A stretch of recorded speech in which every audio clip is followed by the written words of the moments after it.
This episode is brought to you by marketing consulting firm The Bonafide Lyrics and Marketing, LLC, where creativity meets business. You can check us out at www.theblm.com for more information on how we help local artists and creatives maximize their business presence.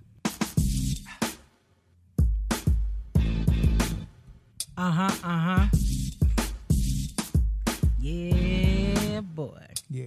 It's the All Love, No Fear podcast. Hey. It's the All Love, No Fear podcast. Hey. Check us out. It's the All Love, Oh, No Fear podcast. All Love, Oh, No Fear podcast. Hey. What's up, y'all? What is up? Mark said, run it back. I did not say Pull run it up, back. selector, pull up. Not pull up selector. Nah, none of that today. You know, I'm still amazed at the fact that intro is a one take. Oh, the one take. It surprises me. No Fear podcast. Because I think we tried and did it 2 more times, or maybe one more time, and it was like, all right, let's go back to the first one.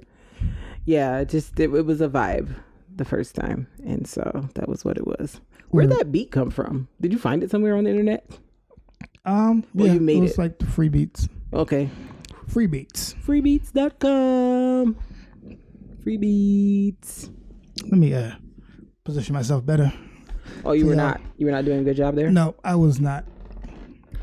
That's very unfortunate. So full disclosure, I want y'all to know right now that I am hungry. And so if I seem a little loopy, it's because of said hunger. So I just want y'all to know. And you know why you're saying that, right? Why? You're saying that because you want to be sorry, but you're not sorry. You're sorry, but I was like, where is he going with this? I don't understand where. Okay, you're not sorry. I see what you did there. You were trying to do this setup to turn this on. Okay, because I was like, why would I? What sorry? What does sorry have to do with?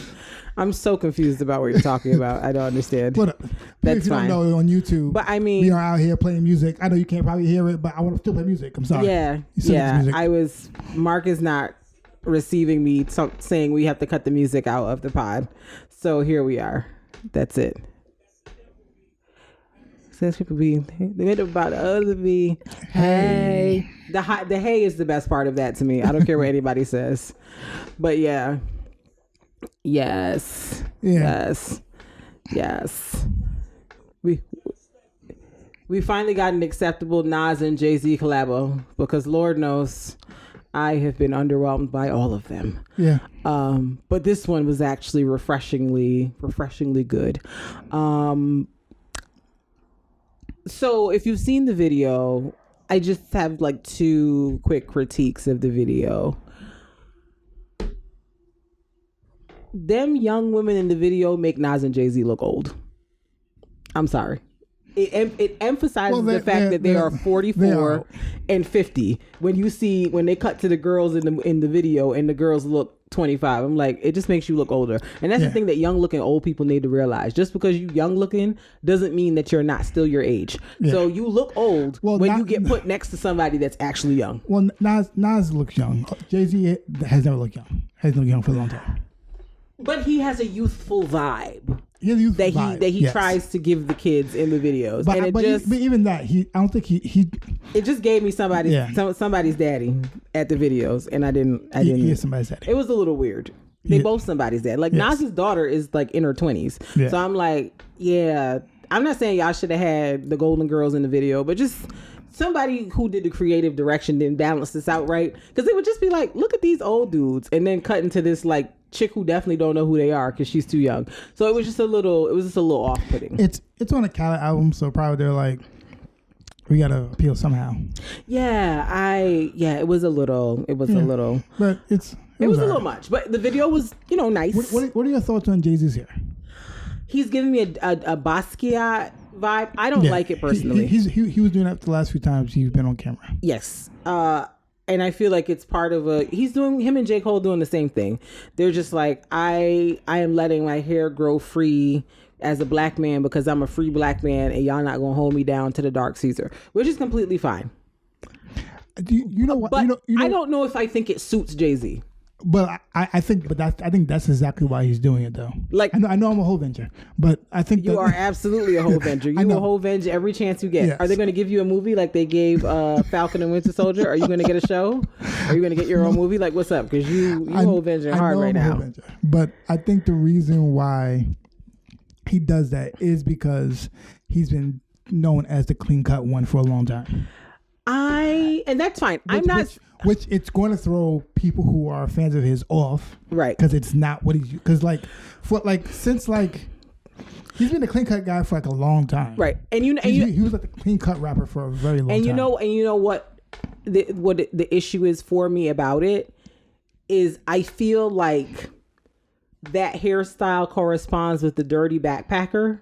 And J. Cole is a dirty backpacker, 100%. I believe J. Cole on dirty backpacker avenue. And Jay-Z is not. Jay-Z has never given me dirty backpacker. Correct. So the hairstyle just looks like, baby, what is you doing? Correct. And so what is you doing? And so I will always appreciate someone just be like, I'm gonna try something new. And then even when fans don't like it, I appreciate it. I'm not even gonna lie to you. I can't wait till he cuts it off. And I give that same thing to like a lot of people. No. I don't only give it to Jay. I give it to a lot of people. Like a lot of people don't like when people do certain things and I try new things. I always like.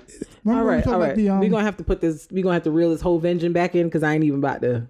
No, I'm go ahead. Somebody else. But like even when I was talking about the whole Kevin Hart thing, and the thing, and everybody was like, I was like, I understand it, and like I have my own critiques about it, but I do appreciate when someone is big, they just try something new. But I do understand how when you're that big, when you try something new, people are like, "What are you doing?" Right, like so, like I understand that. And the thing is, but I'm always like, even if it doesn't go well, I do appreciate it. You know what it is also for me, in addition to the fact that Jay-Z is not a true dirty backpacker in my mind. The other thing is, some people just don't look good with long hair, and I liked his hair when it was shorter. Like now that it's gotten longer and it's starting to hang, I'm like, I don't like it on him. Well, like it might, like I said, it might also be like he's never had it. I've never seen him. No. But you're not hearing what I'm saying. I'm not saying I want him to go back to a dark Caesar. What I am saying is when he started growing the hair out, and it wasn't as long as it is right now. It had some height to it. It had some length. Oh, you're doing it just the little yes. Bump? Yeah. Like when it had some length to it, I was fine with that. It was just texture and it was just texture. But it was longer, and I liked that. But now that it's starting to look like the basket, I'm like, I don't. To me, it just doesn't look right on his. Like it ages him. To me, it makes him look older. Yeah, it makes him look older, and I'm like, I'm not used to him looking older. So even though I know in my head he's older, it's just kind of like it was confusing. Like I kept looking at the video, like, but it makes him look older. But I do also.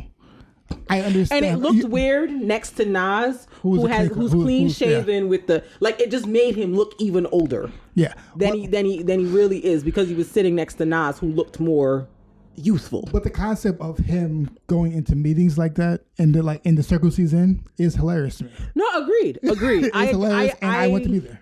I agree with it for the statement of rebellion of all of that. I agree with it for all of that. But I just feel like maybe he could trim it a little bit. It's a little too long, and it's like it's starting to look heavy and like it's almost weighing his face down. Because I just kept looking at the video like, why do I keep every time he would come on the video, I was just there like I was looking at it, I was like, he does look a lot older. I'm like, nah, he looked like somebody grandfather over there, and I'm not. He looks a lot older with the hairstyle. Yeah, I don't. Yeah, just cut it down a little bit. I didn't. Yeah, that's all. But when I was watching, I was. But he can do whatever he wants because he's an adult. Yeah, but like I do understand it. I'm all for like. I'm in a certain place where like they can't say that to me. Now I'm just gonna go crazy with my hairstyle, and y'all can't do nothing because I'm still Jay-Z. Yeah. So I am about that. Listen, all I know is Beyonce probably done told him about once or twice. So what you doing with that hair? I know she's asked that question at least once. Like, so what are we doing here? What's the look you're going for? That's what she said. Listen, that's the female polite. And I'm not saying female like how these disrespectful dudes say females. That is the female way of asking. I'm not really into this. I would like you to do something about it, but I want to be polite. Before I just flat out be like, cut it off. So I'm sure she's posed the question. She posed the question. She's like, so what's the look we're going for here? What's the solution? What do you What are you going to do? Tell me more about your vision for your look. Not your vision.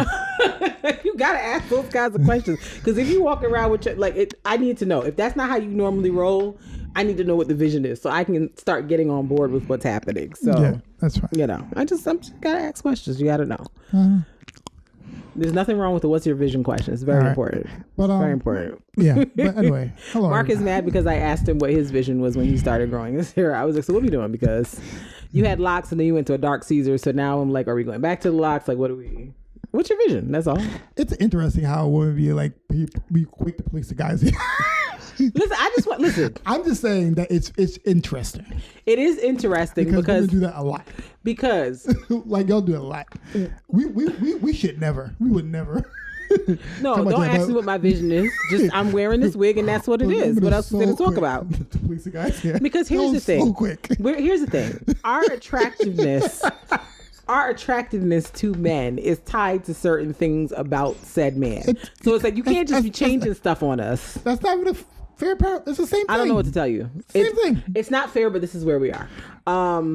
Like I love locks. And so when you wanted to cut them off, I was like, I understand the reason. It's very noble. I get it. But also, like, what you gonna look like without them? Because I was very attracted to the guy with the locks. So I was like, okay. But then you grew the beard out. So I was like, all right, bet. But now you're growing the beard out and the hair. I'm like, so where we going? What we doing? I feel as if women be policing guys' looks a lot more. Like a lot. And I'm not saying more. Like it is. I'm not saying it's still wrong when guys do it. Yes, we still. But it is wrong. We all do it. We just don't want y'all to make a mistake and suddenly become unattractive to us. I just don't. Mark, you remember that time you tried to trim your beard and then you ended up with you would not let that go? No, I will not. I was mortified. I could not wait for your facial hair to grow in because suddenly you were not as cute as I thought you were. I'm glad we're taking pictures because I feel like you show it to me all the time. I'm glad we're taking pictures. What do you mean? Because I feel like you were like this. Remember this? Remember this picture? I hated it. It was awful. I was like, ooh. Thank God your facial hair grew back in because it was muy dicey there for a minute. Muy dicey. But you know, we thank God. We thank God. Look at you. Look at you.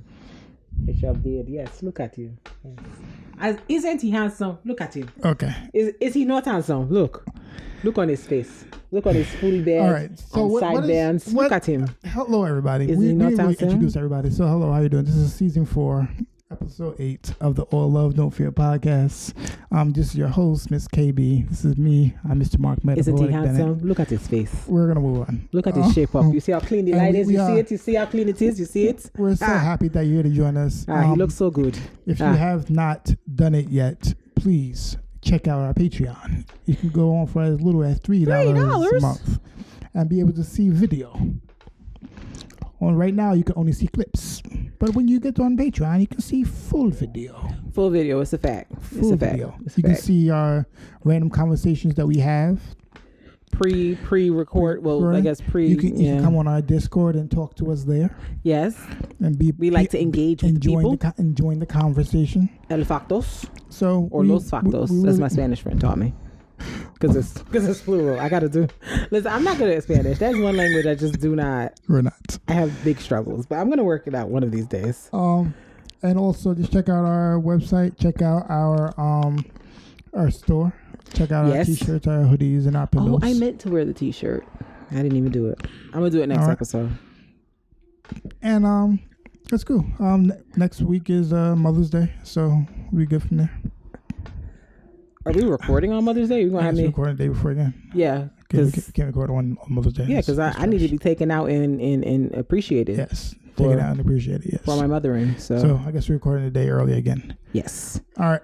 We can do that. All right. So we can go right into our first section, which is called first segment, Love It or Lose It. Hey, love it or lose it. Hey, hey, hey, love it or lose it. Hey, love it or lose it. Hey, hey, hey, hey. Hey, hey, hey, hey. Hey, hey, hey, hey, hey, hey. Yeah.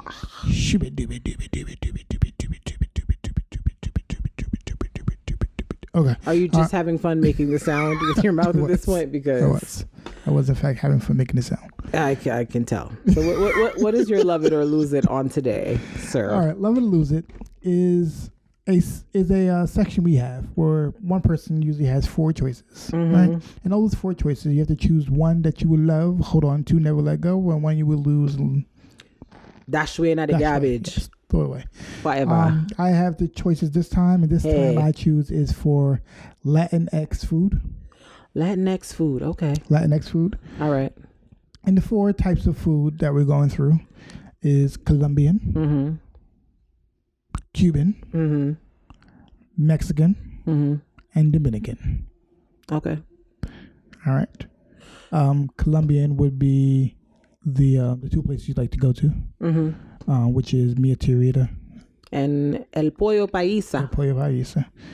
Cuban would be the place by the mall. Havana Central. Okay. Yep. Mexican, but you know what Mexican is. No, everywhere. Yeah. Not Taco Bell, but everywhere. Yeah, everywhere. Don't count that. But just anything including like tacos, burritos, stuff like that. And I would say more like the actual Mexican, not the Chipotle or Taco Bell. No.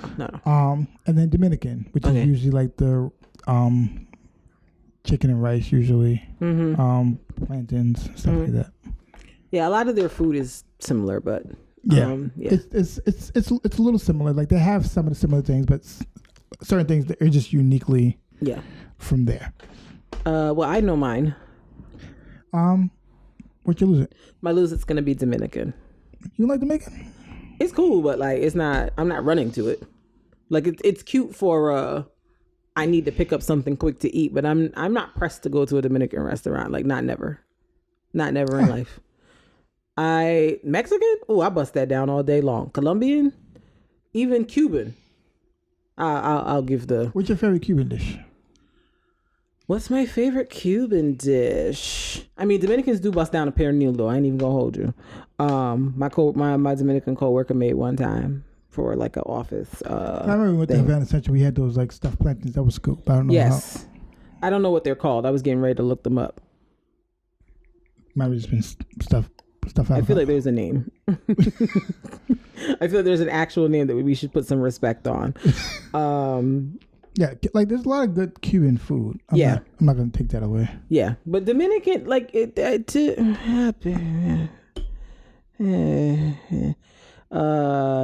picadillo stuffed plantains, or they call them plantain boats, I guess. Yeah. Those are delicious. Those are everything. I don't know. Or maybe it's just I don't know. Like I went to college. I went to college near. This mad Dominican foods I like. Yes, it is what it is. I like mad Dominican dishes.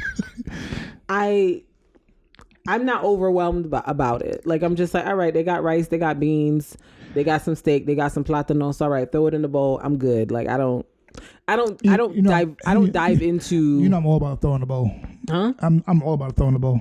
Yeah, I don't delve deep into the Dominican food situation. Like I feel like I get the same thing every time. And you know what it is? I went to Hofstra, and Hofstra is near a place in Uniondale, for the people who are from like New York and Long Island and know what this means geographically, called Dominican Restaurant. And I remember for a while that was a spot that everybody would order food from when they wanted to get something that wasn't the campus caterer's food. And I just felt like the way they cooked their chicken bothered me. Like I could tell like it tasted like they took it out the pack, threw some seasoning on it and cooked it. And I don't like that.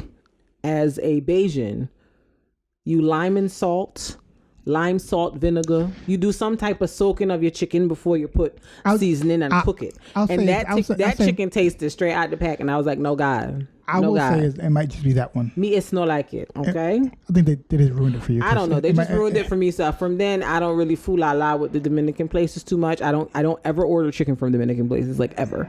I always get the yellow rice, the black beans, some steak, some platanos, and I take it on my way. I don't fool la la. And I don't know, just looking at the food, like when I go to the Dominican places, like it doesn't enthrall me. Like I just be like, nah, I'm good. I don't want this. I'm fine. I'm good. I don't need it. So Dominican would be my lose it. Like if I never ate it again, I'd be all right. Because I've got all the others. Yeah. Wahahaha. That's fine. I think my loser is Cuban. I'm not over the moon with Cuban. I've had Cuban. Dare you? How dare I? I'm just not for over the moon. audacity. I'm just not over the moon. And like I don't know if maybe I haven't had enough Cuban dishes. Also, it might have been also the case. Yo, the Cuban in Garden City has this like I haven't been there yet. Bread thing that they give you like as your appetizer. When I tell you, it's like a cross between like a bake or like festival, but it's like crispier somehow. Oh my god, it is so good. Yeah, I can eat that for the rest of my life. I might have not had enough for Cuban the rest dishes. of my life. So it's possible I haven't had enough Cuban dishes to make a The ropa vieja, everything. Big fact. What is the ropa vieja? It's like shredded beef, essentially, that's seasoned up. But you're not a beef person, so you might not enjoy that too much. Like most of the Cuban stuff would just be beef or ham. Yeah, this is true. We love beef and ham. And I mean, you know, I could never give Cubans because they make mojitos. So I mean, that's never gonna be an option. Like bump the food. They are the makers of the mojito. Therefore, it's always going to be the Cubans, the ham and cheese sandwich, which is man to me. Yeah, it's lit. Come on, what you mean? Yeah, it's like a lot of stuff. I think is just ham but yeah. Like I said, I'm not against that. Maybe I haven't had enough because I've had a lot of the other ones. Okay. Maybe I haven't had enough. Yeah, I bumps with the Cuban food. That's what's up. Yeah, that's what's up. So what you love it? My love it. This is a hard decision, but I'm gonna have to go with Mexican. I love a quesadilla. I know, but I think I feel like you don't get a lot of stuff but quesadilla. So it's like you get other things, but like because I guess that quesadilla is better than everything else. Because you know what, the Mexicans have a lot of the salsas, the guacamoles, and you know I love a salsa and a guacamole type situation. Okay. Burritos are cool. I just don't enjoy holding them. That's part of my problem.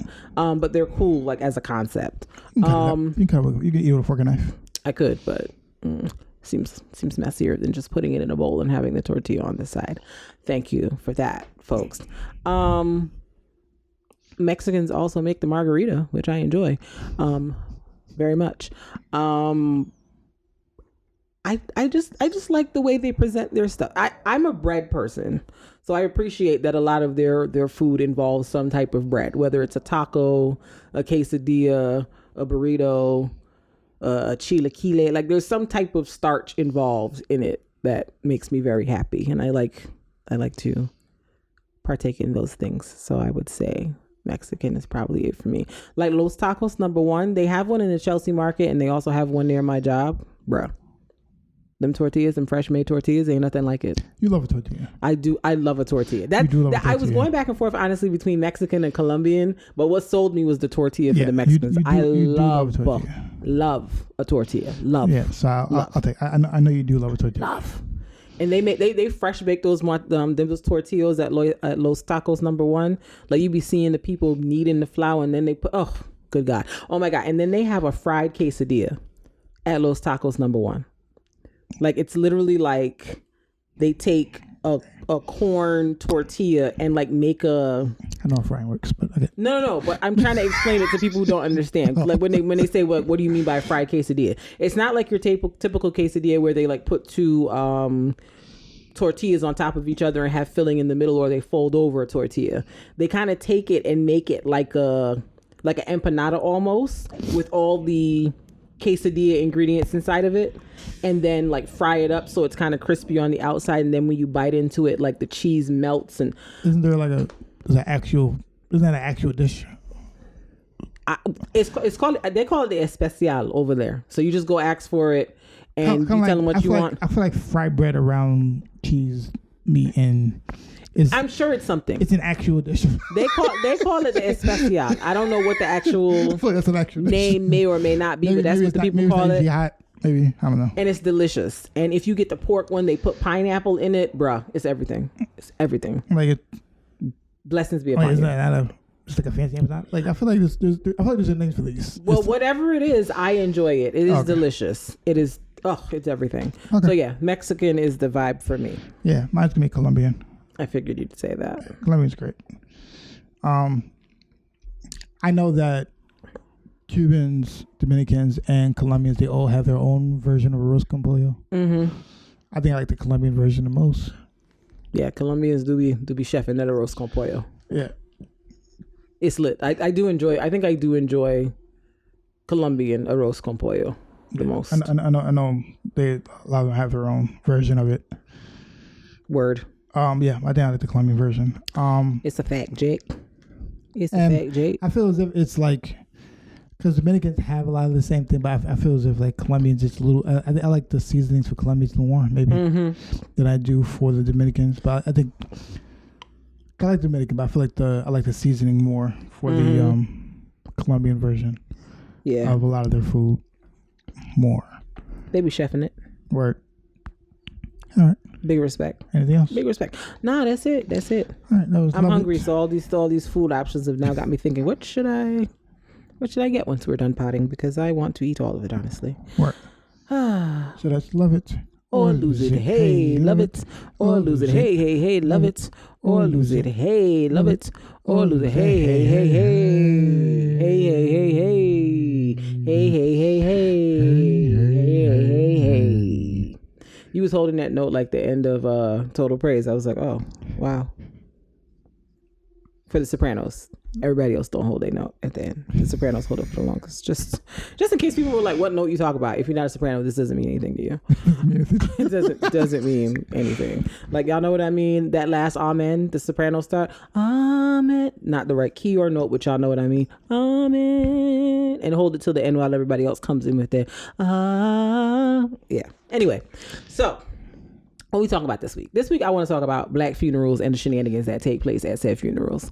What inspired this was the two funerals I watched over the course of this week, which was DMX's funeral and Black Rob's funeral. So DMX had a 2-day thing. One was a memorial at the Barclays, and Kanye and his hopefully paid singers came and did their thing. It was beautiful. Kanye also designed the stage. Was Kanye West actually up there while they were singing? It is said that he was. That the person that was directing that had on the mask was him, but nobody knows if it was really true or not. Whatever. We do know it was Kanye's choir, and we know that he designed the setup of how the stage looked with X's coffin on top. And people were asking the question. I was like, right, whatever happened with that choir not getting paid thing? I don't know. I hope they get paid. I hope they got paid. Whatever happened with that? I don't know. Okay. I mean, I don't know if these are the same people that didn't get paid that were at this event or not. I don't really know. Just got new people? Or he just got new people. I don't really know. Because, Kirk Franklin and them, the God's Property people said he ain't paid them, and then he turned up with some new people. So, I mean, who knows? It be happening. Because I think that's why it's certain artists like people like Kirk Franklin, Ty Tribbett, they have the choir, but y'all can change that anytime. At any time. Y'all can change that anytime. At any time. So Sunday was DMX's official funeral at CCC in Brooklyn. Of course, it started late, like all funerals do. Or black ones, because we can't ever seem to start anything on time. I don't know why we still struggle with that as people, but I'm saying this as a person who's perpetually late, so it's whatever. I'm shading myself in this moment. But the funeral, we got to talk about what funerals are and what funerals aren't, because I don't feel like as a people we all clear on that. With both DMX and Black Rob's funerals, I felt like my understanding of a funeral, and I can be corrected if I am wrong, is that it is an opportunity to say your final goodbyes to the deceased person, and to... Come on. That was unexpected. Yes, Sean, that was unexpected. Okay. That whole part won't be it's not recording. So, okay. So my understanding of funerals is it's your opportunity to say your last goodbyes to the deceased person. It's your opportunity to offer condolences to the family of the deceased person. It's an opportunity for the person to be remembered fondly and sort of have their life celebrated, and they be sent off to glory in a positive fashion, or as positive as possible as it can be given the sadness of the situation. That's my understanding of what a funeral is. What I saw with these two funerals is that you Negroes do not think that. So I'm gonna start with DMX's funeral. So DMX's funeral was like 5 hours long, no exaggeration. I was like, is we gonna be in here like Aretha Franklin? Because Aretha Franklin funeral was a whole work day. I remember turning it on at work and leaving work and it was still on. I was like, good God, I've been in here 8 hours, this funeral's still on. But yeah, DMX's was like 4, I think, rounding 5 hours. So, you know, after they get all the people in the place and whatever, you know, we have different people come up. You know, his kids came up and spoke at one point. They had video tributes from Leor Cohen and Russell Simmons, who were, I guess, over Def Jam when DMX got there. They could have left that out. They weren't needed. They didn't add anything to the conversation. Leor Cohen wasn't even on the daggone camera. It was just a video montage of some seas and some beaches and rocks with his voice talking over it. I'm like, why is it here? That could have been played yesterday at the memorial. Like, why did y'all cut time so weird away from the family to speak or to participate or do something to show that? And then Russell Simmons came on there in his t-shirt and yoga pose, talking about how, you know, I knew the ex had a problem. I struggled too, but I didn't do nothing to help him. This ain't the opportunity for you to talk about what you didn't do. He's dead now. You got to go make peace with that with your God. That was not the reason. That was not the place or the time to say that. And it just felt like people were talking about themselves, and I didn't like that. Then at some point we turned from a funeral to a Rough Riders commercial, because the Rough Riders founders, I can't remember their names off the top of my head, but y'all know who I'm talking about if you saw the funeral. They came up and they started talking about Rough Riders this, Rough Riders that, and they pulled out these vests. Like, they came up twice with these vests, these Rough Rider vests, talking about we moved it on to the next generation, blah, blah, blah, blah, blah. Like, nothing about it was about DMX. And what I thought was interesting about when the Rough Riders Dean family was up there, those are Swiss Beats uncles.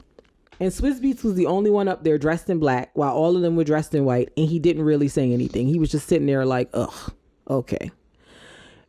The fact that Wah, the Rough Riders founder, whose name I can't remember, got up there for 30 minutes, like legit 30 minutes, and just talked about the Rough Riders business and how they got started and this and that. Like, none of it was about DMX.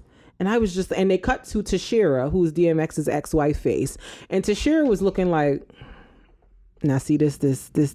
If I was the wife, I would have never let these Negroes get up here and do this. Yeah. I think based off of my view, and they did it twice. That was the part that got me. The Rough Riders came up there and like took it over and made it about Rough Riders twice. I was like, oh, they must have paid A.R. Bernard some good money to come up here and do this. Yeah. Like my view, this is my perception after while looking at DMX over the years, looking at how people move and like what people have been saying, how it comes off and how I perceive everything is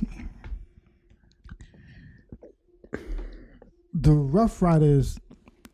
They know they are nothing without DMX. I guess. Like, their whole claim is DMX, and everything. Because I don't know if anybody else really claims them like that. And like when people think of Rough Riders, they think of DMX. It goes hand in hand. It's true. There's other people in there, but when people think of Rough Riders, they think of DMX. Yeah. As DMX throughout all the years, I will constantly hear about being in rehab, and then I would hear like rumblings and stories of how like, why aren't the people he's around letting him relax after getting out of rehab? Why they keep putting him back in the spotlight? Why they keep having him perform? Why they keep doing this? Because it's hurting him. And I, in my mind, if based over how this plays out, is the people who are doing that are Rough Riders, right? Because he's their bread and butter. He is their money. Mm-hmm. If he does nothing, they don't eat. Yeah. And like they're trying, and he is their claim to fame for all their any artists that they have. They put artists on. Mm-hmm. When they go into other companies, they're like, "Hey, but we got DMX." Right. Their claim is DMX is here. I can claim. Right. Everything. That I don't think they really care about his health. Right. They don't care about making sure he was okay. Right. They're just making sure that he made sure he got to the back. Yeah, and that's why I think Tashira had that look on her face when they was up there talking, because Tashira know the real tea. She was with DMX before he was DMX, and while he was DMX, and even after they divorced, like he said publicly, like that's my best friend. Yeah. So she know the real tea. So she know they up there talking about all this stuff that they ultimately caused his downfall by pushing him. And Swiss Beats is also somebody who's real close to DMX. Mm-hmm. That's his real close friend. Right. He's there for him. And you can tell he don't really fool with his uncles like that. It's just interesting, like this as things play out. Like it seems like he's like that's his family. Yeah. And everything, but like he cares about DMX the person. Yes. More and like he kept on highlighting the impact. He was never like, let's try to get DMX out there. Mm-hmm. Like he was like, no, I care about him as a person. Right. I care about his health. He's always been that person. Right. And I'm not sure if everybody else around there was kind of doing that. Because like I think if they cared about him, they would have him stop performing if he kept going in and out of rehab. Right. He needs to get away from the spotlight. And just generally getting into trouble. Because DMX stayed getting locked up for some wildness. You kept hearing him perform, and then you kept hearing him like, oh, he's on drugs. Like, get him out of the studio. Get him out, like, stop putting him in that environment. Right. But it's because they saw him as a product and not a person. So they were like, oh, I need DMX to come to the studio. Yeah. So you talk to these young kids. Yeah.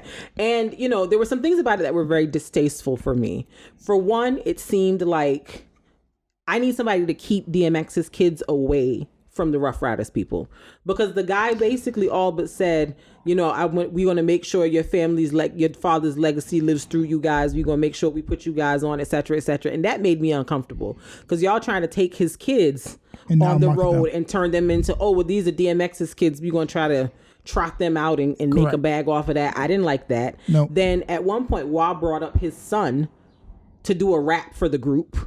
Like, DMX, he, him and my son, they vibed this one time in the studio, and now my son want to be a rapper. And the boy came up there and gave us a struggle rap. And I was just like, this is ghetto. Who is in charge of the program? What's happening here? Cut his mic. Where are the people to cut the mics when you need them? Like, it was just sad, like, to see these people using a funeral for somebody as an opportunity to promote themselves. Like, it felt like it was one big Rough Riders promotion, and I was like, it was like one last time to grab all the French toast. One last time to grab all of DMX's. To grab the audience. I'm like, I hope those mothers keep those kids as far away from that daggone Rough Riders leadership as they can. Keep them away from them people, because all them people trying to do is suck your children up and use them the same way they use their father. Correct. I didn't like that. And then back to your statement about what funerals are. I think people take funerals different ways. Right? I guess, honey. I think because number one, the funeral is not really for the person who died, because they're going. They're going. They don't know what's going on. It's not really for them. Yeah. So it's for the people who are here. Right. Sometimes when people go up and talk, their goal is to try to comfort the family. Mm, yeah. Right? Yeah. Or it's to let someone know a little bit about the person who's died story, to let some people might not know. Right. So like they have a different view of that person. So I think like they use that for that. Right. I never approve if people use it to talk about themselves. Right. And that's how I felt about that whole thing. It was like, y'all talking about yourselves. Y'all not talking about this man. Because sometimes like it comes off though. And I've been to funerals when that happened, where like the person is talking about a story with the person, but it seems more of a like, hey, I want you to know that I knew them too. Right. Instead of who that person was. Right. And like, oh, okay, you know what I'm saying? So like there was, it's a weird like there was one lady who got up there and talked about how DMX called her threatening to or saying he wanted to commit suicide, and I was just like, sis, his children are in the audience. Yeah, why would you say something really like that? That's not really helping or doing anything. I understand you trying to illustrate that you guys were like good friends or good enough friends that he would call you. That makes something better. But it makes it better. But he's dead now. So you coming to say, oh, he called you a couple years back when he had a potential suicide attempt that nobody knew about before you brought this up. Like, what is the reason? How is that helping the family? And again, they cut to Tashira's face, and Tashira was just like, yeah, and then that was my favorite part of whoever was videographing, was cutting to Tashira every time. It was my favorite thing, because you could see what she was supporting and what she was like, nah, this is some foolishness, y'all. And then like when people come to the funeral and start talking about what people need to do, it's not a time for that either. It's not a time for that. It's not time to criticize anybody. It's just not a time for that. Like with DMX, because when you do that, the people who you're trying to criticize, no one's taking it the way you want it to. Yeah, like, so if no one's taking the information the way you want it to, it's not really effective. Yeah, like at DMX's. Like I said, DMX had two things. So at the memorial at the Barclays, Swizz Beatz kind of said, you know, there's a lot of fake love being shown. Make sure you have a will. Make sure you have your stuff together, because they be bloodsuckers trying to come around and take advantage when you're not here if you don't have your stuff in order. Some people felt like that was inappropriate. I was kind of on the fence because he didn't do it at the actual funeral. This was at like a public memorial service. So I felt like if there was anywhere that he was going to say it, that would have been the appropriate place. In Black Rob's situation, they were inside of the church, and you know, there were people that were coming up to give their reflections or whatever. And one of the coordinators at the church came on the mic and said, okay, guys, we're going to take a pause for the reflections for now, because the family is on the program and the family still needs to come up and speak. I also didn't know Black Rob had 6 whole kids. I did not realize he had that many children. But the kids wanted to come up and speak. And the woman says, okay, everybody, friends, we're going to take a moment on the reflections. We're going to let the kids come up. So I see the kids coming up. The kids go stand by the lectern that they're directed to.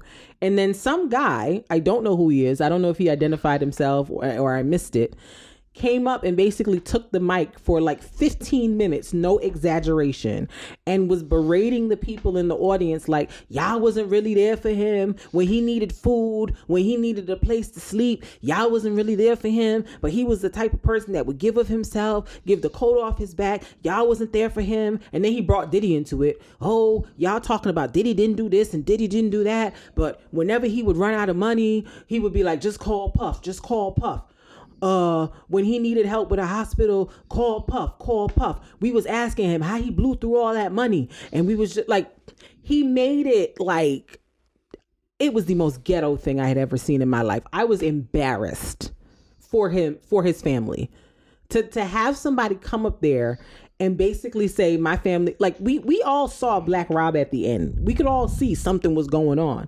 He wasn't doing good, but to come up there and be like, defending Diddy in a moment where didn't nobody bring Diddy up in the funeral other than to say we was on Bad Boy together. Like nobody else said anything about, nobody else came up at their funeral and said Diddy didn't do nothing, Diddy wasn't ish, whatever. So it was like, why are you up here defending Diddy? First of all, Diddy, he's more than capable of defending himself. People have been saying he's trash for years and he just keeps living his life. So I don't see why you feel like you need to do that in this moment. Number 2, why are you telling the whole world, oh, he blew through his money. Oh, he did this. Oh, he did that. Like, this is not the time for that. And then the crazy part was his kids were standing there the whole time waiting for this guy to finish talking. And like, you could see his oldest son and his oldest daughter just kind of looking like, yo, is somebody going to get this guy? I'm like, what is happening right now? Like, it was just really sad. Like, couldn't have been me. Because if this is my parents' funeral and they asked me and my siblings to come up, and somebody over there talking, I'm snatching the mic. I don't care if we're at the church. Shut up. The woman very clearly said, this time is now for the family to speak. Respect that and let his family speak. But no, you had to get your moment off and make it about yourself. And I just was like, I hate that at funerals. Like, I get it. When people die, you may feel like this person didn't do them right, that person didn't do them right, this. But the funeral, which is supposed to be the celebration of their life, is not the place to basically like chastise people who are sitting in the pews, who are like people know what they've done. People know what they were and weren't there for. They don't need you up there telling them, well, you wasn't there. When he needed this, you wasn't there. Where was you at? Where was you at? Even if it is 110% facts that you're spitting, the funeral is not the place to have that conversation. Because at the end of the day, regardless of your personal feelings about who did what and who didn't do what, this dead person still has a family. They have children. They have parents. They have aunts. They have uncles. They have a family who is mourning them, who is saddened by the fact that they are dead. And I'm sure in both the cases of DMX and Black Rob, there are people around them who I know are probably feeling guilty and thinking, oh, I could have done more. I could have done better. Like when someone dies, especially when they don't die in the greatest place in life or they die in a tragic way, you will always, if you're a person that's like genuinely close with them, will always be wondering, like, what could I have done? What could I have not? You'll always play that game with yourself. And so there's no need for someone else to come up there and verbalize those things and chastise people. Like, it just was so unnecessary. And I've seen it done several times at funerals where people get up and do that, but y'all wasn't really there. Y'all wasn't. And it's just like, okay, and the person is still gone. Still, like, all of this is not bringing the person back. So what is the point of adding this extra layer of conflict to what is already a challenging situation? Like, it's just tacky and tasteless, and I hate it. I hate it. Word. And I also hate when people, like you said, make stories about themselves as opposed to just talking about, me and this person had great memories. Like, I remember I was at a funeral once and like somebody was insinuating that they had dated the person who was deceased, even though the person was now married. And I was just like, why do people keep doing that? I've been to more than one funeral where that happened. Like, what? I've been to more than one funeral where like, what is going on here? The person will come in and was like, yeah, we used to date back in the... I was like, what's happening? But their whole spouse is sitting right there on the front pew. I swear to God. Knock on wood. But if you go first, not nan person you ever talked to before me better ever come up there and talk about you and Mark. I'll punch you dead in your face. Don't do that. Do not come what is happening? To the funeral and do that. I will knock you out. On God. Like, do not do that. Like, girl, I know who you are. I know why you're here. Respect the fact that I allowed you to speak, but don't come here with the, oh yeah, we used to date. All right, cut her mic. That's canceled. That we're not doing that. Like, I don't, like, the first time I saw it, I remember being like, just flabbergasted. Like, I could not believe what was happening. It was like, the person who was deceased had been married to their spouse for decades. Like, why are you bringing up that y'all dated back when this person was 21? Like, girl. I was like, what are we? And was going into detail. That was the part that was getting me. I'm like they were like they kept talking about. I was like, let it go. I would snatch a mic in a heartbeat. She's canceled. That's over.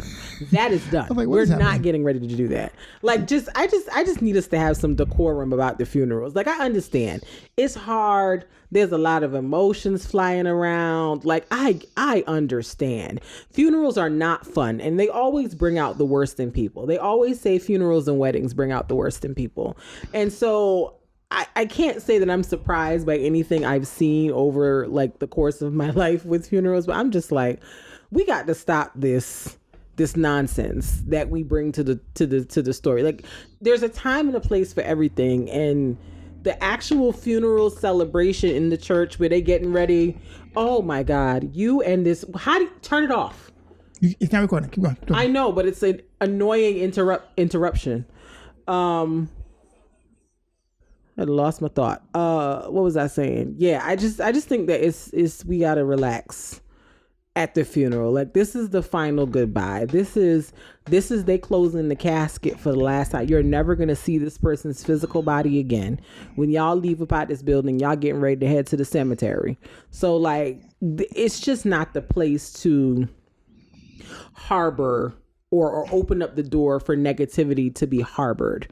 And, the other thing we got to work on as a people is funeral programs. I don't know what happens with the programs. I don't know who puts them together, but we got to stick to the program for real. Because at DMX's funeral, some guy who was his friend, I guess he was on the program and he got took off the program. I don't know when he got took off the program, but he came up there, and then him and A.R. Bernard got into a little verbal sparring match where A.R. Bernard was like, I ain't always been a pastor.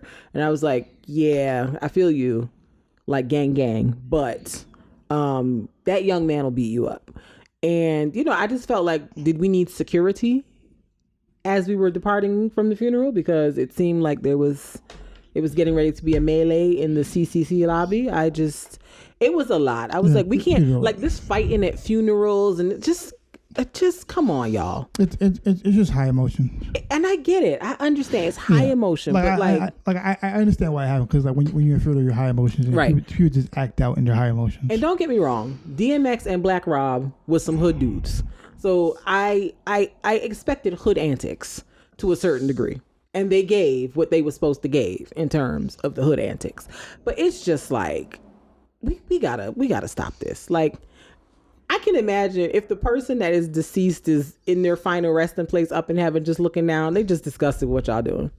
Disgusted. It's the ghetto. Or they were like, oh, I knew it was gonna happen. Yeah, somebody should have told them, don't bring them over here, because they should have had knew. They were like, I knew it was happening. They should have had knew it was gonna be some foolishness. Yeah, but the reality is, like, I don't know.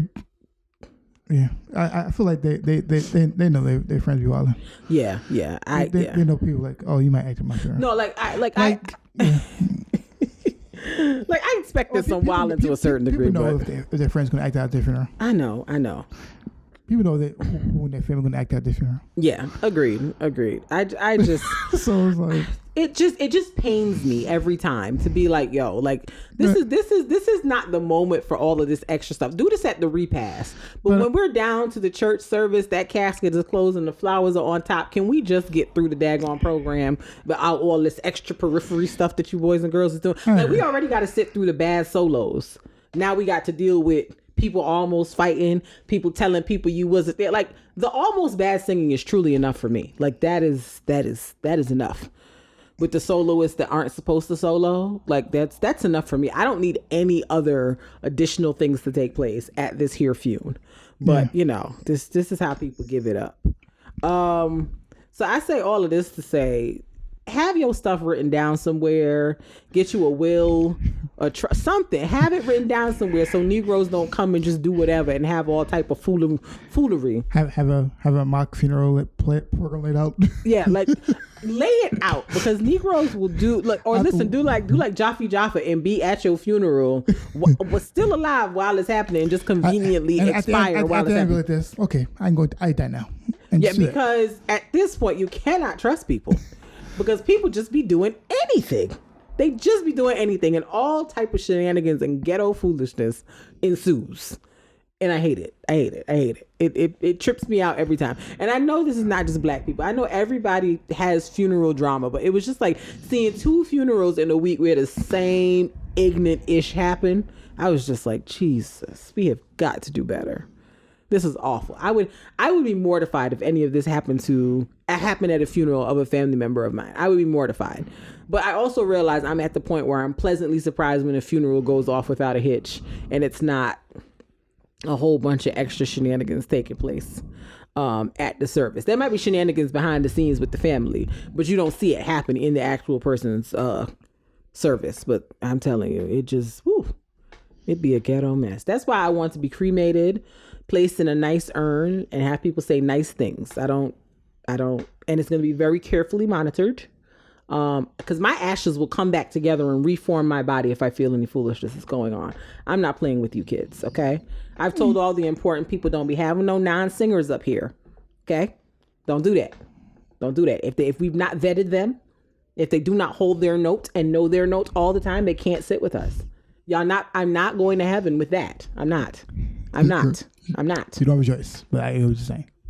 Listen, I will ask God for one favor before I go up there for real. Let me go down there and just chop this person in the throat for doing this, because they didn't have to come. Listen, don't do that. That's how it works. I'm an ex, though. I'm going to see what happens, but don't do that. Can I ask that question? Listen, do I get one return to chop somebody in the throat for bad singing at my funeral? Can I? I'll use it for that. That's fine. Because I don't have time. Anything else on the topic? So listen. All that chop you in the throat. Anything else? Don't come with the shenanigans. If you come with the shenanigans, it's a throat chop. Okay, so or a haunting for the rest of your life. Doors gonna keep closing in your house, so you're not gonna know why. Okay, so no. Okay, so I'm Patty Boots. Okay, I'm not playing with y'all. There's nothing else. Don't play with me. Play with me. Let's move on. You wouldn't do that if somebody came to your funeral and acted up. You would let them rest. You would let them live. I am not here anymore. You don't know. But what if you could see it? What if you could watch and you saw some shenanigans taking place? Oh, you're not gonna pull up? No. Okay, well, you're a nice person. You're sweet. I might come close some doors at your house for a few months. And then maybe leave you alone. I'm going to freak you out first. That'll learn you. Don't play with people. That'll learn you. So, if you have any questions on this topic. Yes, any thoughts, anything we would love to hear. allovenofearpcast@gmail.com. Yes, thank you so much. allovenofearpcast@gmail.com. And going right into the next section, which is our artist spotlight. And you would think it is not Jay-Z for the 35th time, the artist spotlight. I know that y'all can't hear it, but literally just close it out. I did, and somehow it just came back up. This Jay-Z song is determined to play. Who's haunting us? What have we done wrong to somebody that they insist on playing this Jay-Z song over and over and over and over? Like, I know you're a whole venture, but come on. So yes, our artist spotlight this week is a young man by the name of Joseph Solomon. He is from Texas. Texas really do be having some popping artists though, like not for nothing. He is from Fort Hood, Texas, which is a large army base in Central Texas. People found out about him from his YouTube. Like, that's how I found him, from his YouTube, where he was posting covers of people's music that he was singing. I think I saw him singing a Lauryn Hill song on the YouTubes, and that's how I found him. He's a really talented singer, really dope guitar player. He's also a poet, because I also saw a video of him doing a poem. He's poeting. He's poeting, yes. He has a YouTube channel, or had one. It's called Chase God TV webisodes. He was a gospel artist, I think, before. He grew up in the church, where all the good singers come from. The church, it's a fact. And he moved to Houston, and he had his YouTube channel and whatnot. And, some folks discovered him, and he blew up. He received his bachelor's degree in speech communication from the University of Texas at Tyler, and he now lives in the Chi. He has ministered with P4CM, the poetry people. I told you he was poeting. So yeah, he poets, he sings, he plays guitar. Stands for Poets for Christ Movement, by the way. Thank you, because I had forgotten what it stood for. But yeah, he's cool. Go find him on the internets. We're gonna play a song of his called "Party for One" from his album that came out last year. Last year was 2020, right? Because I don't really know what's going on. Yeah. He put out an album last year called "Find Me," and "Party for One" is one of the tracks on there. So get into it. Joseph Solomon, "Party for One."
Yes. What? That is party for one. Yes, he be singing, okay? And like I said, go watch him on YouTube doing, like, he sings his own stuff, but like hearing him do the covers of other people's stuff is also kind of popping. So get into it. Joseph Solomon. He kind of looks like somebody to me, but I can't figure out who. It'll come back to me. It'll come back to me. It'll come back to me. It'll come back to me.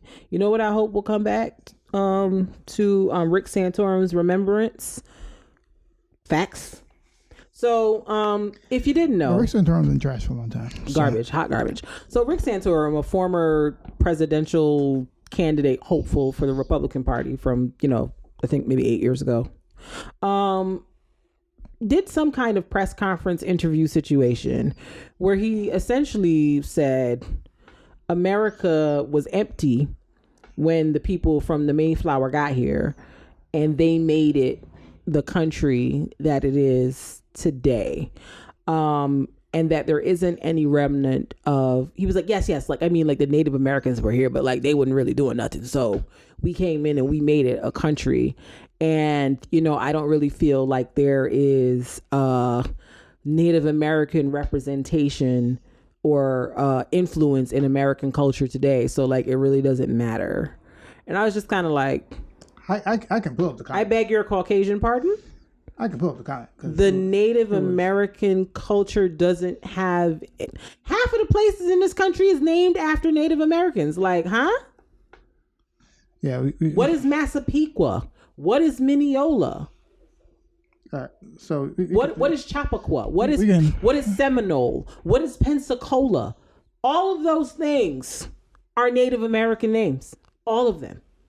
But they don't have no place. But play the clip, because I was flabbergasted, to say the least. Flabbergasted. The audacity to just try to rewrite history. Has found one-off cable stardom. He wasn't particularly well known for his views on Native Americans until today, when this surfaced, a portion of his remarks to the Young America's Foundation. We came here and created a blank slate. We birthed a nation from nothing. I mean, there's nothing here. I mean, yes, we have Native Americans, but candidly, that there isn't much Native American culture in American culture. Word. It was born of the people who came here pursuing religious liberty. Word. To practice their faith. Yeah, guys. Do the Native Americans have a Yakuza or an equivalent? Because they need to pull up on Rick Santorum. Because what you're not going to do... Not a Yakuza. Like, somebody needs to pull up. Because what you're not going to do is bring your sickness to my home and kill my people either with sickness or with guns, and then say we wasn't nobody, wasn't nothing here. Excuse me? To say you start from a blank slate.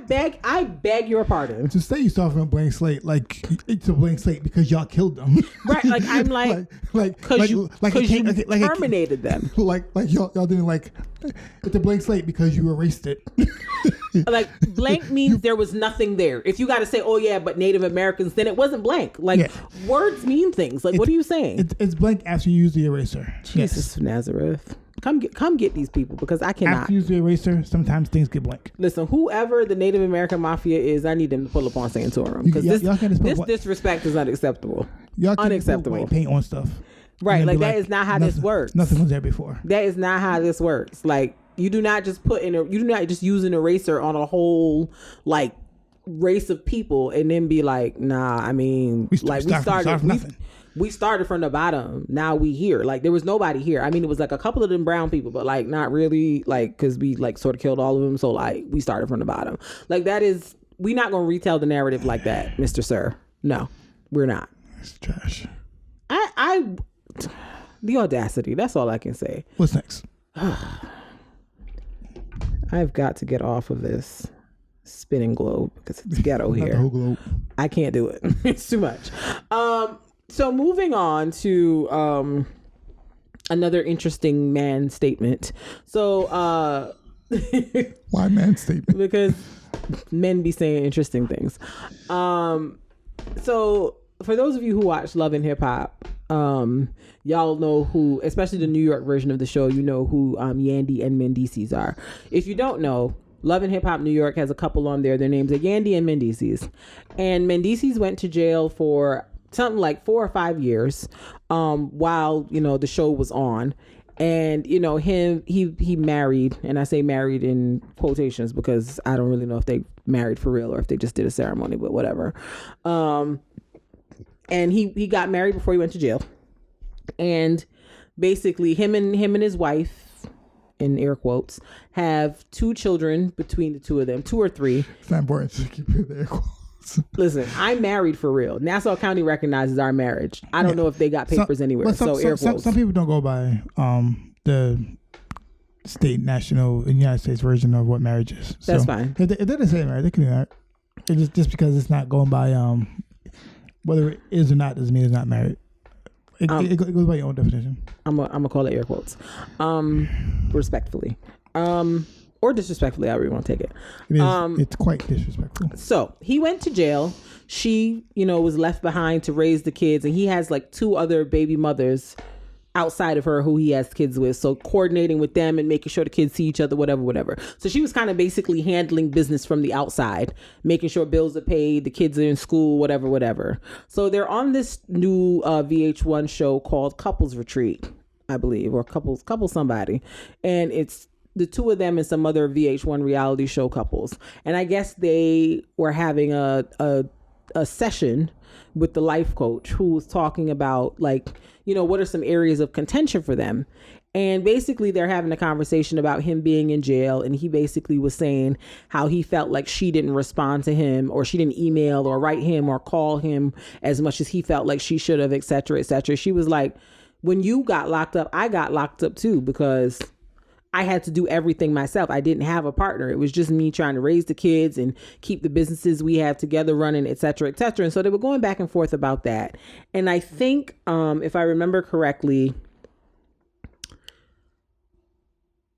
she mentioned how he was asked if the shoe was on the other foot, would he have done the same thing? Because I guess she said while he was in jail and they would have conversations, he would be like, you don't have to do this, you can just leave, et cetera. And she was saying that was very hurtful to her when he would say that, because, you know, she really loved him. They were married.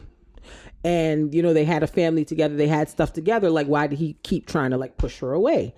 And so she was like, whenever she would ask him, would he do the same thing? He would keep dodging the question. So I guess finally in this sit down they're having, he says he doesn't know if he would do the same thing. And she was like, that's crazy that he would say something like that. I did it for him and I didn't complain. I did it. I held it down, did what I had to do. How could he turn around and say he wouldn't do it for me? And so the internet was up in arms, because it was like, everybody can't be a papoose, which is what we're clear on. And so I felt a way hearing him say, I appreciated his honesty, but a part of me was like, dang, this girl really sat out here and got ridiculed and clowned for, like, sticking by you, and you know that, and you still hit her with I don't know, if you went to jail, you might be on your own. And, you know, that was my conclusion, that women got to stop holding these men down. If they go to jail, they go to jail. Well, I'll say this. Number one, because they'll never be loyal, son. That's his vision, but he really doesn't know what he would do, because no one knows what to do in that situation. That's number one. It's the truth. But then say that. Well, he doesn't know.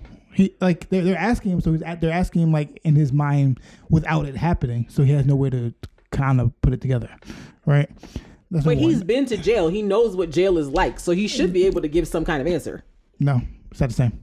It's different if me and you having that conversation, because neither one of us has never went to jail. Correct. So it would be totally hypothetical. But you have, so you know what it is from your perspective. Yes, but he doesn't know what it is from her perspective.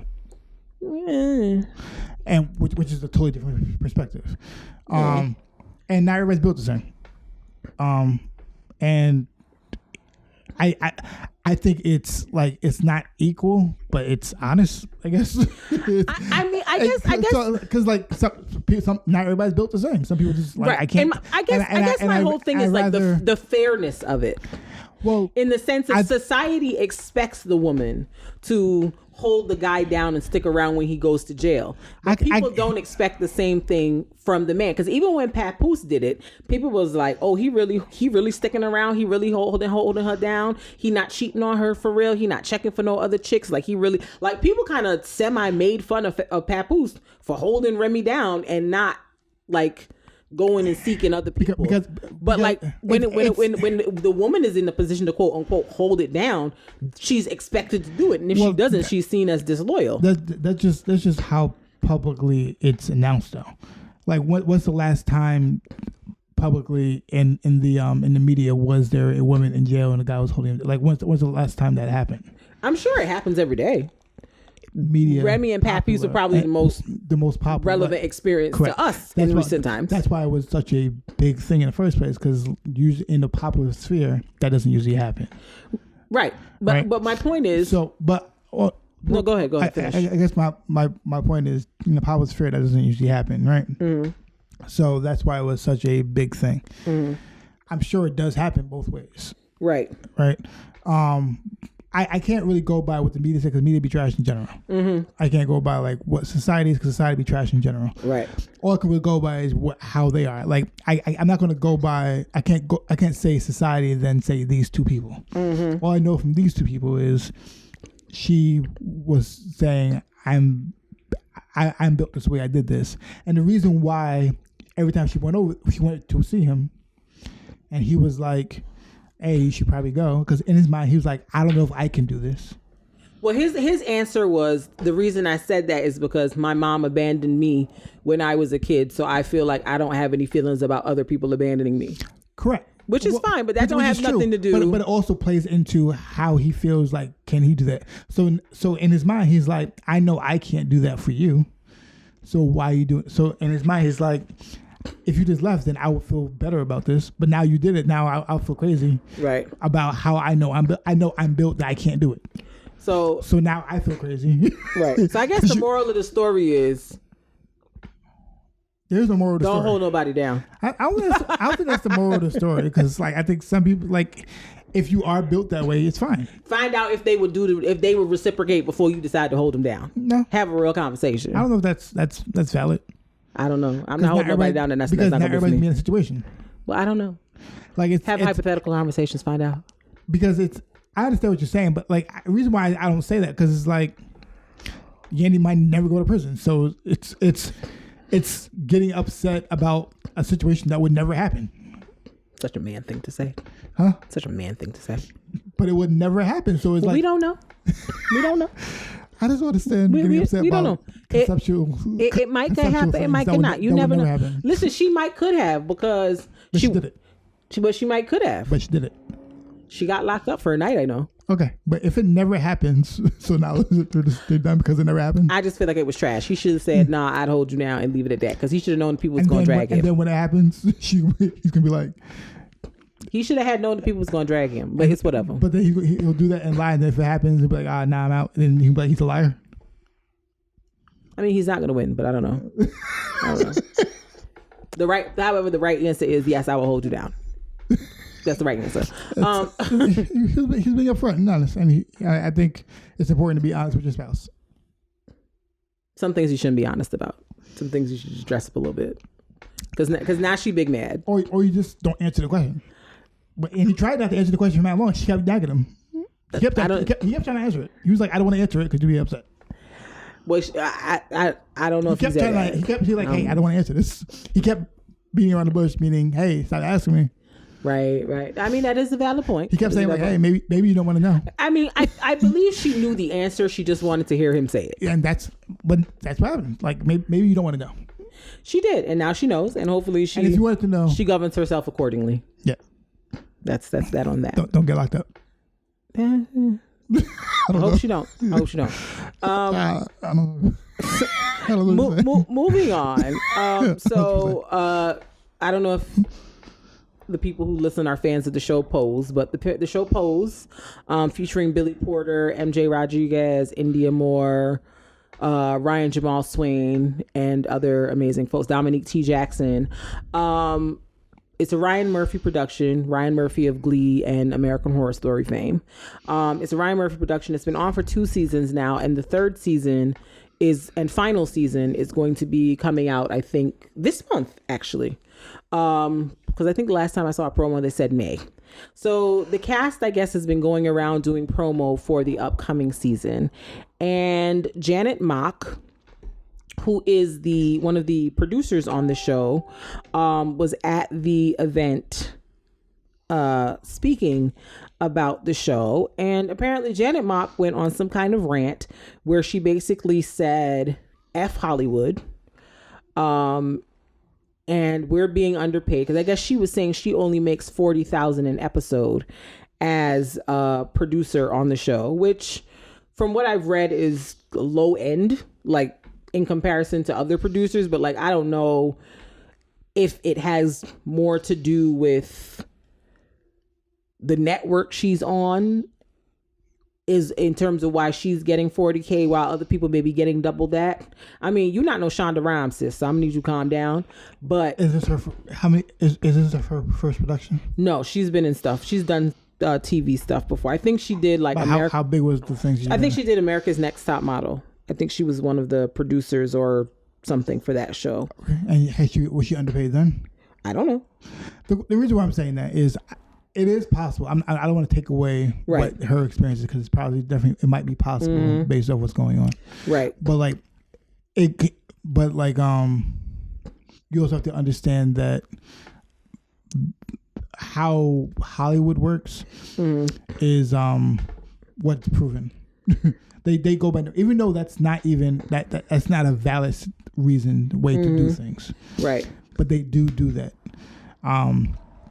Show me the numbers first, and then I give you the money. Right. Yes. So, what are the numbers? What are the productions? What is your reach from that? The problem with that is, of course, a lot of that comes with racism, sexism, and like a lot of things, because a lot of times the field is racist and sexist. Oh, you know what? Let me backtrack. I mixed up the names. Pose is her first major thing. Okay, so yeah. So if it's your first major thing, a lot of times you don't get money. I was thinking about, I think Ken Mock, who was the person for America's Next Top Model. There's been a lot of people have had this issue where like their first thing was a big hit. Mm-hmm. And I don't know. I guess it depends on how she's saying this is like that for the second season or for the third the third season. And it kind of came off as the underpayment, quote unquote, issue is what is the reason why this is the third and final season. Because to me, I was like, this was a good show, and I was very surprised to hear it was ending after 3 seasons. So I'm like, oh, well, maybe the money is the behind the scenes conversation that's leading to this. Hollywood has done this many times. Try to pay the person the minimum amount they can pay them, and that person was like, I don't want to do this anymore. And Hollywood was like, we can find somebody else. But they never do. Yeah. But they just take it as a loss and move on. Yeah. So like it's happened many times. It's happened with people. It's happened things like in their mind they're like, oh, I made Hove already. I can make another Hove. Yeah, basically. Like that's how Hollywood treats it sometimes. And the other part of the rant that was interesting was I think she was having some type of mental health crisis or like cocaine outburst. Because in the middle of the outburst, she basically admitted to her boyfriend, who is one of the actors on the show, the guy that plays Angel, that essentially, or the guy that plays Poppy, I should say, his real name is Angel, I think. But the guy that plays Poppy on the show, they're dating, which is apparently something Janet Mock has a history of doing, which is dating younger men on the sets of the shows she does. So I'm like, this ain't looking good. But apparently in this rant, she also got up and basically told him in front of everybody in the room that she cheated on him with somebody else that's working on the show. So I'm like, it's giving me downward spiral tease. So, you know, I hope Janet Mock is all right, because this ain't how you supposed to go out. Correct.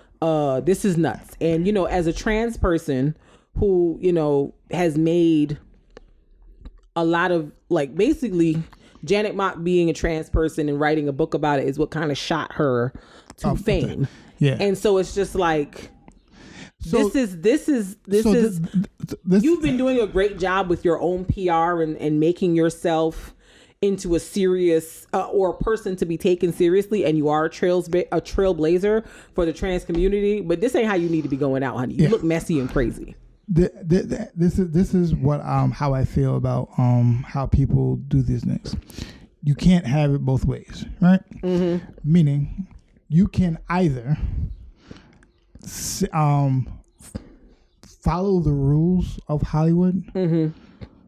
And we're like, all right, I'm gonna follow the rules of Hollywood, and because I want to be acknowledged by Hollywood. Mm-hmm. And then, if you step out of line, recognize that this is how Hollywood operates. Right. Mm-hmm. Or, if you want to just do what you want, you create your own thing. Right. You have to create your own thing and then just operate in that space. Right. So, and because you're like, all right, this Hollywood's racist and everything, great, but you have to then create your own lane and go from there. Because Hollywood has always been this way. Right. And you knew that before you got there. It's nothing. This is not a secret. It's nothing new. And I'm not saying that you weren't probably upset and you act a certain way. And you weren't right for your upset if you're being underpaid. Like, correct. Because I don't know what the going rate is, so I don't know if you're being underpaid or not. But yeah, but like I said, you have to create a line. I think we have a conversation about Joe Budden, right? Yeah. So basically, I was saying like how Joe Budden like rubs people the wrong way a lot, right? He has a crazy mouth. He talks to everything. So he, in his mind, he was like, "Yo, I know I talk to people crazy. I know that I have a problem with authority. I know I have a problem with doing things. So my way of dealing with this is to create a lane that only I can do. I can handle and create. Right. I need to create my own lane because I know that I can handle myself in my own lane. Right. I can't. I need to not be what I do. Right.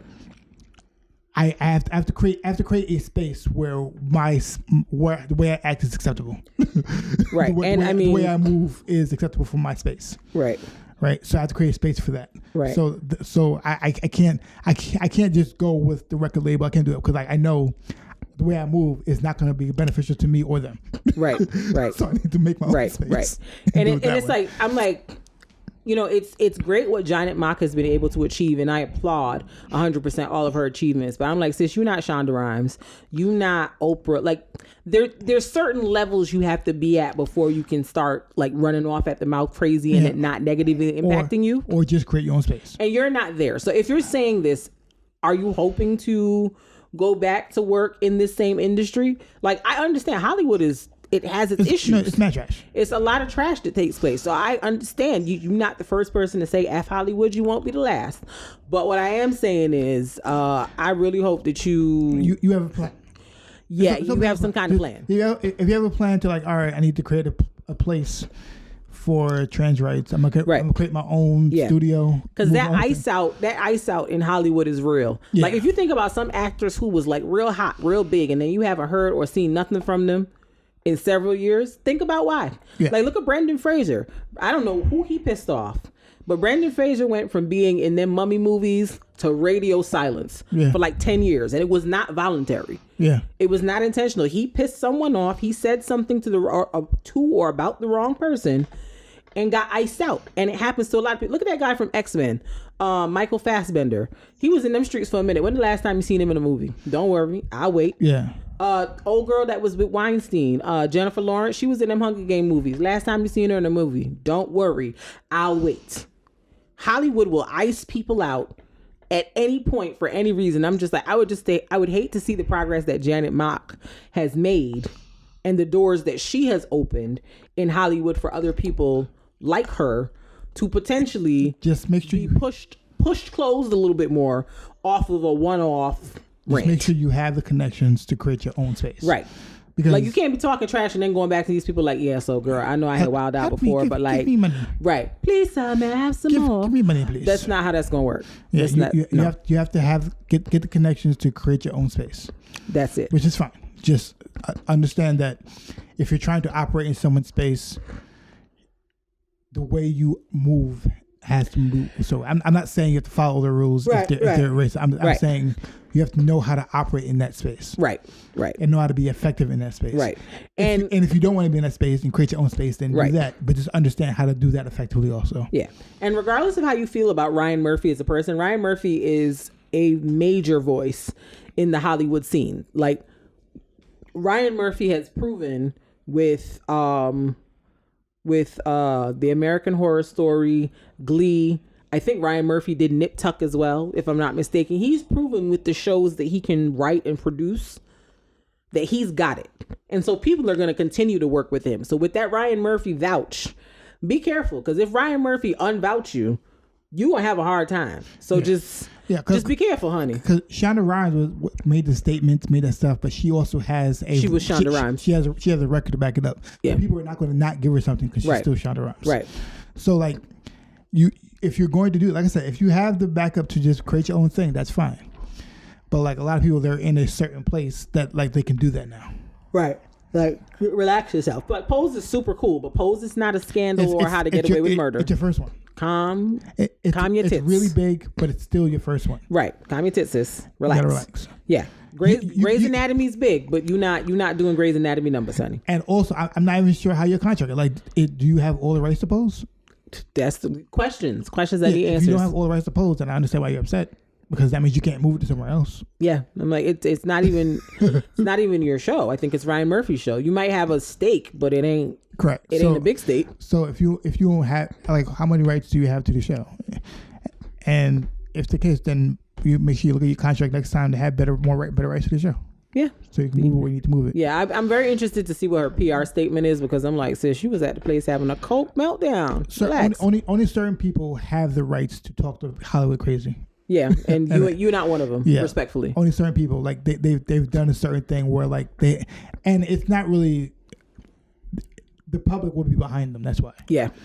A lot of people don't know who you are yet. Yeah. As they know the show Pose, a lot of people don't know who you are. Yeah. And like a lot of people have like people know Shonda Rhimes. Right. They know that name. Yeah. That name is a house name. They know that. Yeah. People know the name Dave Chappelle. Mm-hmm. They know that name. They know whatever he does, it's going to be gold. Mm-hmm. So it doesn't matter what he says, because the public will still follow him. Right. The public will still follow Shonda Rhimes no matter what she does. Right. Shonda put out a show today. We'll watch it. Most of us don't give a hoot about a Bridgerton, but because it was Shonda Rhimes producing the Bridgerton, we was like, all right, bet. Yeah. If it had been anybody else, I cannot guarantee you I would have watched that show. Her name just carries a lot of weight. Because if somebody was to describe Bridgerton to me, I'd be like, girl, I'm not watching it. Yeah, but because it was Shonda Rhimes and I'm familiar with her product, I was like, well, let me see what this is giving. Yeah. So you're not there, Janet Mock, respectfully, but hopefully you will be one day. Yes. Moving on. So Oscars 2021. So the Oscars was last Sunday, and Chadwick Boseman did not win in a surprise for Best Actor, because he had picked up all the awards this season. Screen Actors Guild, Golden Globe. So the expectation, history has usually shown that whoever wins those awards wins the Oscar ultimately, but Chadwick did not win.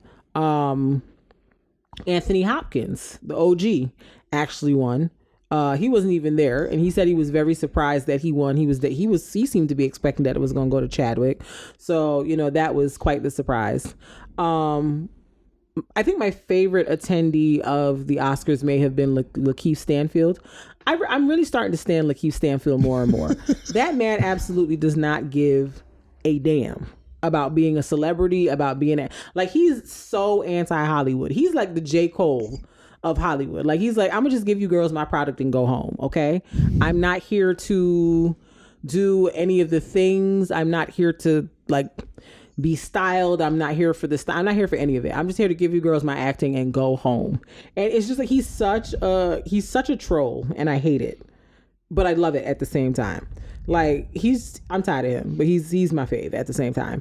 So, in this segment of Rooting for Everybody Black, so let's shout out the people who black that won. So Daniel Kaluuya won for Best Supporting Actor for Judas and the Black Messiah. Him and Lakeith were nominated for the same category. So I'm like, if they were supporting actors, who was the lead actor? I'm not really sure. I still need somebody to explain to me who was the lead actor in that movie, because I thought it was Lakeith. But congrats to Daniel. Best makeup for Ma Rainey's Black Bottom. The two black female artists that won, makeup and hair artists, were Jamaica Wilson and Mia Neal. And I think this is the first time two black women have won this award. So yes, God, shouts out to them. Her, the singer, and Tiara Thomas. Tiara Thomas, you probably know from the song Bad with Wale. Her, H-E-R, won for Best Original Song for the Judas and the Black Messiah theme song. I think it's Fight For You. They won for that. John Batiste, who I think plays on Stephen Colbert or Jimmy Fallon. Which one does John Batiste play for, Mark? Huh? Who does John Batiste play for? Stephen Colbert. Stephen Colbert. He also won an Oscar for Best Original Score for the animated movie Soul that Jamie Foxx was in, and Tina Fey, I think. And then Van Lathan, formerly of TMZ, as well as Jesse Williams, Terrence J, and Diddy also won for Best Short Film for Two Distant Strangers. That won, and so they all have Oscars now. Kudos. Yeah, those was the black people that won. I want to add a new segment in our little thing called Binge Alert. And it's basically to recommend some shows to you to watch if you're looking for something to binge. So Binge Alert, Mark and I have been watching The Baker and the Beauty on Netflix. Apparently it was a show that was on ABC for one season and then they canceled it. And now Netflix is showing it and possibly picking up to do a second season.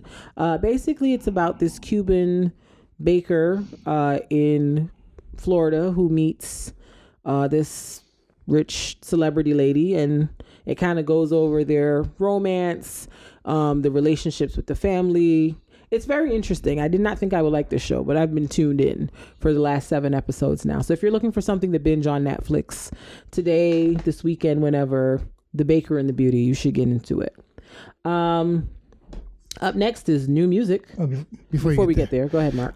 So if you have a business, sometimes you use something like people might use something called Trello, where you use communication between different things. Where like what you'll do is you'll have you're working on a project, right?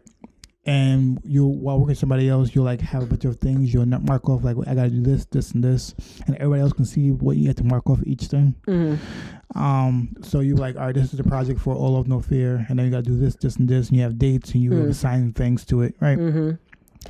They also have something that's similar to that, something called Basecamp, and I used to use that. Oh yeah, I've used Basecamp before. So Basecamp and everything. So I was using that for a little bit. I went back to Trello because it's free and Basecamp, but apparently Scandals came out with Basecamp, so I'm glad I stopped using that one. A scam? A Scandal. So okay, Basecamp. This is like a post I saw on the Black Global Career Network I follow on Facebook. It says Basecamp is a fairly popular startup that makes team communication and project management software. It recently let itself in hot water for badly mishandling the discovery of a list of customers' names that a few Basecamp employees found funny due to their ethnic origins. This list has been curated for 10 years. 10 years. Instead of taking responsibility and addressing the issue immediately, it allowed tensions to rise internally until suddenly, just this week, posting a public decree that political discussions were completely banned from the workplace. They were so confident that they were doing the right thing for their team that they also put out an internal memo saying that any employees that didn't agree could leave now with 6 months severance. Apparently that confidence was pretty tone deaf. About 1/3 of their employees have left. Say less, homie. Very highly placed people who are crucial to the day-to-day operations. And so like what they have right here is like a bunch of screenshots of people like, all right, I'm out, I left. Get about 6 months. 6 months? I'm out. Say less, I'm out. I'm gonna get out of here. You got too confident with this. Obviously. Like, because saying that I don't want to see any more political statements means you're getting mad at the people who responded to it. Right, I'm like political statements, like people who actually made the actual right. Like, thing. why are we not addressing the actual issue of y'all curating a list of names for 10 years because you thought the names were ethnic and funny? Like, what? Huh? Yeah. Hey. So I'm pretty sure from that point on, people were posting Black Lives Matter and people were like, nah, stop it, let it go. Take it down, you get fired. They were like not the like, collecting of names to make fun of them. You can leave in 6 months. A word. Say less. I'd have been the first one up there. I think my 6 months, baby. I've been the first one down to see Karen at HR. So what forms I need to fill out to get the severance? 1/3. Get out of there. Respectfully, I'm gonna go because I don't have to do this. So I'm glad I stopped using them. Yeah, we used them like my college for like a project we were building. Yeah, you can use. Tell them to use Trello. It's the ghetto, honey. I'm gonna have to tell them. You know, I work for a bureaucracy, so child, who knows what the procurement process like? It'll be 5 years before we get on Trello. But it's the truth. Things take a long time. But yeah, that's ghetto base camp. Very ghetto. Oh shoot! I just saw something else. What happened? My job just fired me for going off on an employee that said nigger to me. So yeah, don't eat at the Texas Roadhouse in Deer Park. Oh, this is local. Yeah. Okay, well, yeah, I guess that's canceled. Yeah. I guess that's canceled. We never went there, but never went. We never been there. While I've jokingly made offers to go there, I don't think I actually want to. For real. The one in East Meadow. Yeah, but I don't ever want to. I'm fine. I can't be surprised that Texas Roadhouse gave it up like that because it's Texas Roadhouse. Yeah, I mean, you know how Texas gives it up. So I mean, what else? Right. New music. Yes, new music. So we kind of touched on one, DJ Khaled with Khaled. He put out some music. I've only heard 2 songs on it. I heard the Cardi B one and I heard the Jay-Z Nas one. I heard the album was bad. That's what I was getting ready to say. According to the reviews from the streets, aka Twitter and Instagram, it's a big meh compared to previous albums. Yeah. It's a coming out of COVID album, but it also has like a bunch of songs that you've heard already, like Pop Star with Drake. Yeah. So yeah. I listened to the Cardi B one and I was just like, get Partisan Fontaine or somebody back on the phone, because they said Cardi wrote those verses herself, and I was like, sounds like it. No shade, because I'm not a rapper. I can't write no verses, but you can tell the difference in the quality of the lyrics when she wrote it as opposed to when someone else did. So, but it was cute for what it was. It was they showed a video of Fat Joe and Khaled dancing to the Cardi song. It was very cute to see those adult men jamming to some Cardi B. It was very cute. Dawn Richard from Danity Kane and Making the Band fame. She put out an album called Second Line. You know, it's an ode to her being from New Orleans, where they be doing second lines. And Amy Winehouse, they released at the BBC. I guess it's in honor of... It's like a live concert. Yeah, it's like a live concert. And I guess it is timed to coordinate with the 10-year anniversary of her passing, because she passed in July of 2011. So we're coming up on 10 years. So if you looking for an Amy Winehouse fix, and I'm not trying to be funny, but like if you really want to hear her music, that wasn't the right terminology. As soon as I finished saying it, I was like, I could see how that would be mildly inappropriate, but like that's not what I was trying to say. Yeah. If you've been looking for some Amy Winehouse and you're like, what should I go find? Go check out that live concert album. It's called At the BBC. But yeah, that was it for new music that I was interested in talking about this week. I don't know if you saw anything else that you wanted to. There was something else chat about. So I'm trying to remember. Oh, the song I was playing yesterday. There's a song. What song? With Rhapsody and Rod Digger. Yes. Oh, Black Woman. Yes. Check that out. It's by Knots. I think it was the producer. Okay. And it's Rhapsody, Rod Digger, and who else? Or it's just them two? And Key Turner. Key Turner. Okay, cool. Very cool. Yeah, it's pretty good. All right. If you have a chance, listen to it. Black Woman. It's really good. So yeah, that's all 3 of them are spazzing out, so it works out. I love that Rod Digger still raps. Rod Digger is one of my favorites on the lowest of keys. She's great. Yeah, she's good. She's great. All right, y'all. I think we're going to pack this thing up because I feel like we've been on here for about 2 hours at least, and my hunger has grown since then. So I'm ready to hit the streets and get some food. So we love y'all so much. We thank you for listening, and we welcome your thoughts, your opinions, your questions, all that. Do we really? We do. It's fine. It's very aggressively yelled into my eardrums. But yeah, maybe we do, maybe we don't, according to Mark. I don't know. Either way, thank you so much for listening and participating. We love you so much. Until next time, we bid you adieu.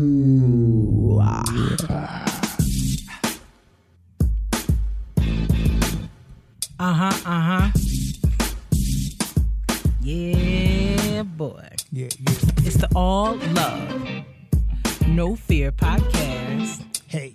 It's the All Love, No Fear podcast. Hey. Check us out. It's the All Love, Oh, No Fear podcast. Podcast. All Love, Oh, No Fear podcast. Hey.